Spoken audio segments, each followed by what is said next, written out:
Yes, of course, mana mambo vipi mtazamaji wa Hotspot TV popote pale ulipo duniani. Mimi nikukumbushe tu hii ndio sehemu pekee kabisa wewe kuweza kupata taarifa zetu zote za kiburudani kutoka Tanzania, lakini pia nje ya mipaka ya Bongo. So kitu ambacho unatakiwa kuweza kukifanya ni kusubscribe, kulike, kucomment kisha una turn on notification kwenye simu yako au kwenye kifaa chochote ambacho unatumia kututazama au kuweza kufuatilia taarifa za kiburudani, kwa sababu we number one source of entertainment kutoka Tanzania, na hapa tunajivunia. Mimi naitwa Chris JR. Asubane, sasa tunadondoka Tanzania. Of course, kuna story ambayo inamhusu mtoto wa Diamond Platnumz anaitwa Tifa. Baada ya ameshare kwenye page yake ya Instagram siku ya jana ujumbe ambao ulionyesha watu wengi bana wako excited. Hivi nikuulize tu, kwa wewe kwenye familia yako, wewe ni kitu gani ambacho unakifanya unakuwa wa kwanza usibana? Sasa kwa mfano hapa Tifa yeye ametuambia kwamba yeye ni mtoto wa kwanza kuzaliwa, lakini pia yeye ni binti wa kwanza, lakini pia yeye ndio mjukuu wa kwanza yeye ndio mjukuu wa kwanza kwa baba yake, kwa maana kwamba kwa Diamond Platnumz, lakini pia kwa Zari's Boss Lady, kwa maana kwamba ni mjukuu wa mama Dangote, lakini nakwambia kwamba ndio binti wa kwanza, lakini pia yeye kwa wazazi wake wote wawili yeye ndo wa kwanza. Sasa ujumbe huu bana uliovuta hisia za mashabiki wengi kinomanoma, huku ukifuatiwa chapisho ambalo lilikuwa limekumbatia upendo wa hali ya juu.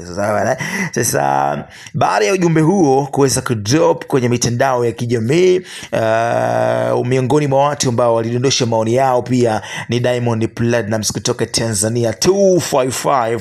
Bwana, unapokuwa unamtaja Diamond Platnumz inastahili uweze kumtaja kwa clown kubwa, kwa sababu ni moja ya wasanii ambao wameifanya Tanzania kuwa na ramani fulani vya muziki ambao inakuwa inaeleweka duniani. Ukimtaja Diamond, amehusika kwenye ngoma ambayo inaitwa We Are Different, ngoma ambayo ilikuwa ni special kwa ajili ya AFCON. Kwa hiyo kutoka Tanzania tulikuwa na mshikaji ambaye anayewakilisha vizuri sana engo hiyo hapo, na amekuwa ni msanii ambaye anaifanya sasa game ya Bongo Flava iwe mabegani mwake na kutoa somo kubwa kwa underground ambao wamekuwa na kuja.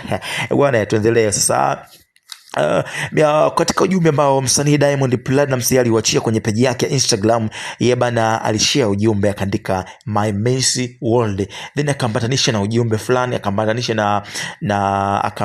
na emoji fulani vya taji, kwa maana ya kwamba akaweka ile emoji ya king au bana, lakini akisema wewe, akaweka na emoji fulani hivi makopa, akimaanisha kwamba wewe ndo fahari yangu. Na lakini haikuishia hapo, bibi yake na mzunguzia mama Dangote pia alidrop comment yake, yakasema kipenzi cha Simba Dangote asobane. Then Tifa akaja kureply alichokisema bwana, yeye akasema kwamba akasema emoji za makopa, then akaandika pacha ya bana. Hii inaonyesha kwamba ukaribu wao watu hawa umekuwa wa karibu zaidi na meshi kama hizo hapo. Of course bana, ukiachilia ukiendelea kugusa kwenye engo hiyo hapo, ikumbuke kwamba anakuambia kwamba yeye ndo wa kwanza kwenye kila engo, anakuambia Tifa usio bana. Sasa ujumbe huu umeonekana kuvuta hisia za watu wengi sana kwenye mitandao ya kijamii, na wengi wakihesabu kama ni ishara fulani hivi ya kusema kila kitu mimi nakuwa wa kwanza. Sasa bana, Tifa Dangote ambaye of course ni mtoto wa Diamond Platnumz, ameendelea kuvuta hisia za mashabiki kutokana na kuwa na nafasi ya kipekee zaidi katika familia. Kupitia IG yake Instagram pale, bana Tifa aliweka wazi kwamba yeye ndio mtoto wa kwanza kuzaliwa, lakini pia binti wa kwanza, mjukuu wa kwanza kwa baba yake, pamoja na kuwa binti wa kwanza kwa wazazi wake wote wawili. Mimi nikuulize tu mtazamaji ambaye unaitazama Hotspot TV, hivi kwa upande wako wewe ni wangapi kuweza kuzaliwa, na upo kwenye sehemu gani, wa mwisho, wa katikati au wa kwanza? Na hivi tuambie zile sifa ambazo anakuwa nazo mtoto wa kwanza, sifa ambazo anakuwa nazo mtoto wa pili, na sifa ambazo anakuwa nazo mtoto wa mwisho kwenye familia. Inakaaje hiyo? Unaweza kutuambia kwenye upande wa comment, kwa sababu ndio sehemu pekee ambayo unaweza kaongea na sisi tukasoma maoni yako bila chenga kabisa. Sasa chapisho hilo ambalo lilikumbatia of course kwa upendo mkubwa, ikipatia maoni mengi ambayo wengi wametoa pongezi kutokana na kutoka kwa mashabiki na watu wa karibu akiwemo Diamond Platnumz. Sasa kwa ujumla ni kwamba Tifa anaonekana kuthibitisha kuwa ni zawadi ya pekee ndani ya familia yake, kibeba heshima ya kuwa mtoto wa kwanza pamoja na Diamond Platnumz. Ukubwa huo bana unamzunguka kutokana na wazazi wake na mashabiki wake.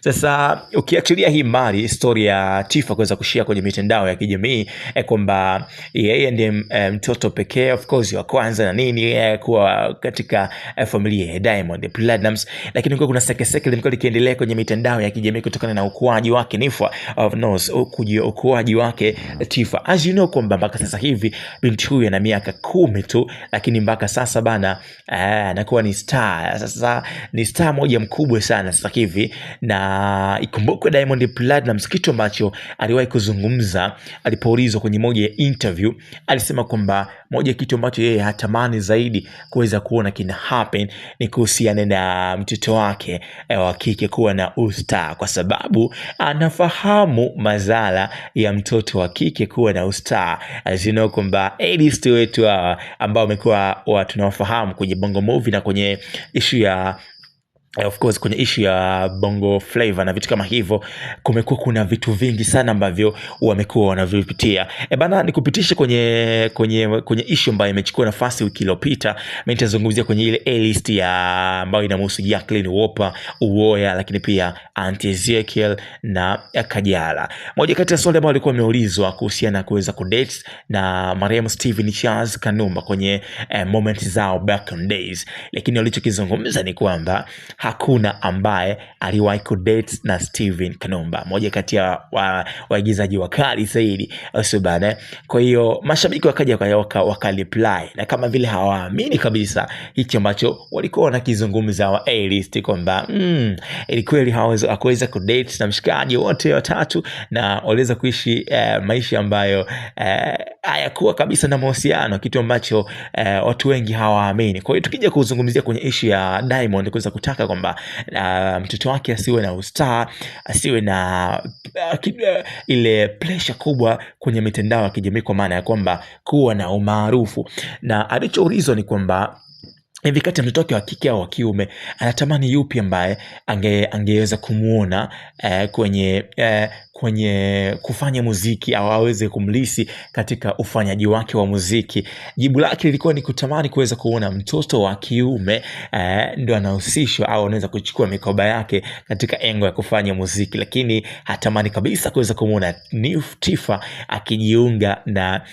kufanya muziki, kwa sababu anaamini kwamba watoto wa kike wanapitia changamoto nyingi sana, na mpaka unakuja kuwa star basi nakwambia kuna ule msemo wenyewe anakwambia kwamba ukiona kitu kinang'aa basi kimepita kwenye moto mkali. Tifa ni moja kati ya watoto sasa hivi ambao ukiwataja wasanii wakubwa ambao wanafanya vizuri na wana majina makubwa na wanafahamika, ni mtoto Tifa ambaye of course bana ukiangalia tu yeye namba umri wake ni miaka 10, lakini watazamaji wake au followers wake kwenye mtandao wa Instagram bana ni wengi kinoma noma, yani zaidi ya milioni 4. Sasa imagine mtoto ana miaka 10 tu, lakini watazamaji wake ni milioni 4. Teknolojia pia imeingilia kati kwenye maisha ya Tifa na imekuwa ikiharibu sana saikolojia yake na imekuwa ikiharibu sana mfumo wake wa maisha, kitu ambacho wazazi wake wote wawili ni kama wameanza kushtuka hivi. Bana ni kweli bana, wameanza kama kushtuka fulani hivi. How it is going on bana, inaendeleaje? Kwa sababu mitandao ya kijamii imekuwa ikiwasili sana watoto siku hizi, the way ambavyo wanatumia Instagram, the way ambavyo wanatumia Snapchat, the way ambavyo wanatumia TikTok, and the way ambavyo wanafanya communication zao kutumia Instagram, na Instagram imekuwa ina vitu vingi sana huko ndani. So na Zari the Boss Lady pamoja na Diamond Platnumz, lakini pia Mama Dangote wameanza kushtuka na muendeleo mwendelezo au athari za Tifa kuweza kutumia teknolojia, yani kujiunga kuwa free sana kwenye mitandao ya kijamii, kwa sababu imekuwa ikiharibu saikolojia yake. Na ikumbukwe Tifa bana ipo dhake South Africa bana SA pale akiishi na Zari the Boss Lady ambaye ni mama yake, lakini pia anasoma shule ya international ambayo inakutanisha watoto tofauti tofauti huko kote duniani. Kwa hiyo kuna vitu vingi ambavyo wanajifunza huko. So bana unaweza kukuta Mchina anaingia darasani akiwa na simu bana, watoto wanatoka kwenye mataifa tofauti tofauti, kwa kuna kuwa na utamaduni ambao wao kama wao wamekuwa wakiuamini kwamba maybe ndio sisi tunaotumia hivyo, lakini kwa kwa the way ambavyo amewalea watoto wake that is a boss lady, inaonyesha kabisa amewalea mazingira fulani hivi ya kizungu na sio mazingira ya Kiswahili ambavyo kama tunatambua anavyoishi Diamond Platnumz kutoka Tanzania, pengine maisha fulani hivi ya uswahili mwingi, na ndio maana hata akija hapa Bongo huwa watamaniji kurudi kabisa huko South Africa, kwa sababu kuna uhuru na vitu kama hivyo ambavyo pengine hawavifanyi huko kipande cha Madiba. Sio bana bana. Hii ni Hotspot TV. Mimi naitwa Chris JR, nikukumbushe tu hakikisha sehemu hii unakuwa una subscribe, una like, una comment, unafanya kila kitu ambacho unaweza kukifanya. Cha muhimu ni kuhakikisha kwamba unadondosha maoni yako. Je, unaonaje mwendelezo au mtazamo wako wewe uko vipi kuhusiana na ukuaji wa Diamond Platnumz daughter? Mimi namzungumzia Tifa,